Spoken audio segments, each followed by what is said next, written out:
이번에는 스태틱 데이터 멤버와 스태틱 함수에 대해 살펴보겠습니다. 클래스의 데이터 멤버와 멤버 함수는 선언 시 스태틱 지정자를 사용할 수 있으며 이 두 가지에만 적용됩니다. 스태틱 멤버는 클래스 내부에 정의되어 있지만 독립적으로 동작하는 특성이 있습니다. 다시 말해, 클래스라는 경계 안에 존재하지만 스태틱 데이터 멤버는 전역 변수처럼 스태틱 멤버 함수는 일반 함수처럼 작동합니다. 이러한 특성 덕분에 스태틱 멤버는 객체를 생성하지 않아도 클래스 이름과 범위 지정자를 통해 직접 접근할 수 있습니다.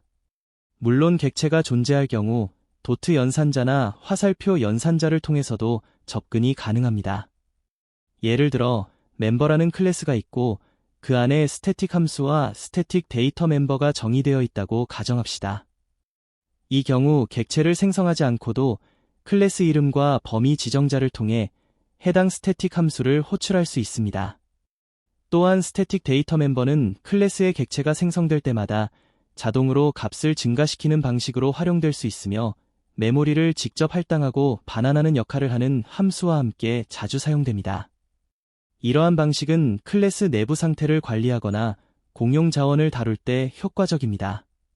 결론적으로 스태틱 멤버는 클래스 범위에 속하지만 전역 변수나 일반 함수처럼 동작하며 객체 없이도 클래스 이름을 통해 직접 접근하는 것이 일반적입니다.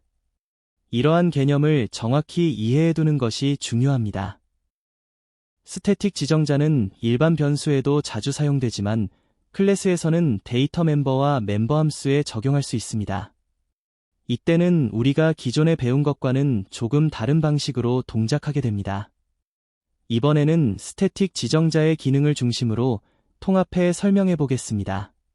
스태틱 지정자는 변수나 함수의 메모리 지속 기간과 연결성에 영향을 주며 이를 스태틱이 가진 핵심 의미인 고정이라는 관점에서 이해하면 훨씬 명확합니다.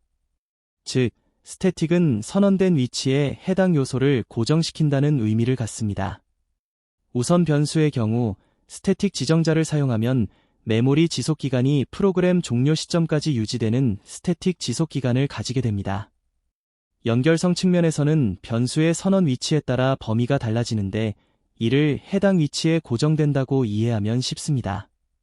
예를 들어 전역 스태틱 변수는 파일 내에 고정되어 해당 파일에서만 유효하며 로컬 스태틱 변수는 블록 내에 고정되어 함수 호출 시에도 하나의 값을 유지합니다. 공통적으로 스태틱 변수는 어느 위치에 선언되든 하나의 고정된 저장소를 사용한다는 점이 핵심입니다. 클래스 내부에 선언된 스태틱 멤버 역시 클래스에 고정됩니다. 이는 해당 멤버가 클래스 자체에 속해 있기 때문에 객체와는 무관하게 하나의 고정된 값을 제공하며 클래스 이름과 함께 접근하게 되는 구조입니다. 이러한 관점에서 스태틱은 위치에 고정된다는 특성을 일관되게 가지며 이를 이해하는 것이 스태틱 지정자의 전반적인 동작 원리를 파악하는 데 큰 도움이 됩니다. 이 개념을 정리해보면 다음과 같이 요약할 수 있습니다. 우선 전역 스태틱 변수는 파일 내부에 고정되어 외부에서 접근할 수 없으며 파일 내에서만 사용할 수 있습니다. 이 경우 메모리 지속 기간은 스태틱이고 연결성은 내부 연결성을 가집니다.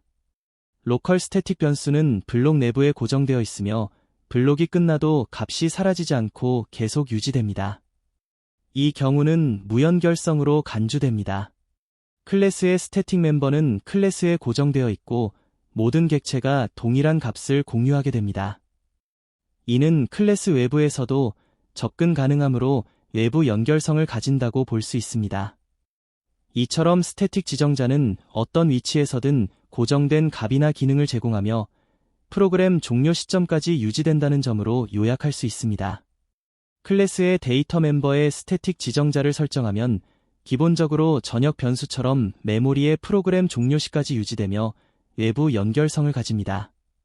앞서 언급한 것처럼 연결성과 관련해서는 상황에 따라 상반된 특성을 보일 수 있지만 스태틱의 핵심 의미인 고정의 관점에서 보면 결국 하나의 값을 지속적으로 유지한다는 점이 중요합니다.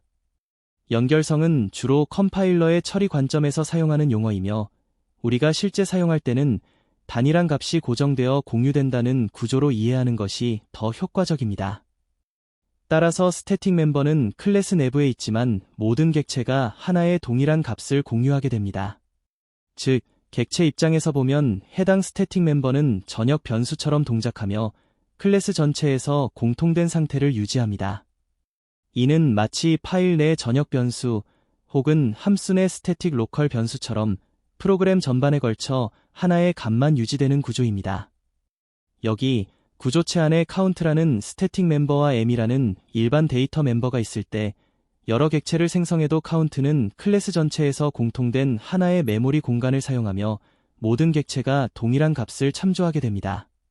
반면 m은 일반 데이터 멤버이므로 각 객체마다 별도의 메모리 공간을 갖고 개별적으로 값이 유지됩니다. 결론적으로 스태틱 데이터 멤버는 연결성보다는 전역 변수처럼 메모리를 지속적으로 유지하고 동시에 로컬 스태틱 변수처럼 하나의 값을 공유하는 형태에 주목해야 합니다. 이러한 관점에서 스태틱 지정자의 특성을 점진적으로 확장해 이해하면 클래스 내 스태틱 멤버에 대한 전반적인 개념을 보다 명확히 파악할 수 있습니다. 스태틱 데이터 멤버는 클래스에 속해 있지만 실제로는 전역 변수와 유사한 특성을 가집니다. 이 때문에 초기화는 클래스 외부에서 이루어지는 것이 일반적이며 이때 스태틱 지정자는 반드시 생략해야 합니다. 예를 들어 클래스 내에 K라는 스태틱 멤버가 선언되어 있다면 클래스 외부에서 K를 초기화할 때는 스태틱을 다시 붙이지 않고 단순히 값만 할당해야 합니다. 한편 스태틱과 함께 콘스트 지정자를 사용할 경우에는 정수형 또는 열거형 정수 타입에 한해서는 클래스 내부에서 즉시 초기화가 가능합니다. 하지만 콘스트 없이 값을 바로 할당하려 하면 컴파일 에러가 발생합니다. 이 경우에는 클래스 외부에서 별도로 초기화해 주어야 합니다. 또한 콘스트 익스프레션 지정자를 함께 사용하는 경우에는 한정된 데이터 타입 내에서 컴파일 시간에 평가 가능한 값으로 클래스 내부에서 초기화가 가능해집니다. 특히 17 버전부터는 인라인과 스태틱을 함께 사용하면 데이터 타입에 관계없이 클래스 내부에서 초기화할 수 있게 되면서 유연성이 크게 향상되었습니다. 보통 스태틱 데이터 멤버는 클래스 외부에서 초기화하는 방식이 주로 사용됩니다. 스태틱 멤버 함수를 구현할 때는 일반 멤버 함수와는 다르게 고려해야 할 점이 있습니다. 스태틱 멤버 함수는 일반 함수처럼 동작하며 특정 객체에 종속되지 않기 때문에 클래스의 일반 데이터 멤버에는 접근할 수 없습니다. 일반 데이터 멤버는 객체가 생성되어야만 존재하므로 객체와 무관하게 호출되는 스태틱 함수 내에서는 사용할 수 없는 것이 당연합니다. 또한 스태틱 멤버 함수는 객체 파라미터를 전달받지 않기 때문에 시비 한정자나 참조 한정자를 사용할 수 없고 가상 함수로 지정이 안 되며 이런 특성은 멤버 함수에만 적용되는 사항들입니다. 여기 클래스 S의 스태틱 데이터 멤버 M과 일반 멤버 A가 있다고 할 때 스태틱 멤버 함수 내에서 M은 접근이 가능하지만 A에 접근하려 하면 컴파일 오류가 발생합니다. 이는 객체가 존재하지 않더라도 호출 가능한 스태틱 함수의 특성에 기반한 동작이며 일반 멤버 함수와의 차이를 이해하는 데 중요한 포인트입니다.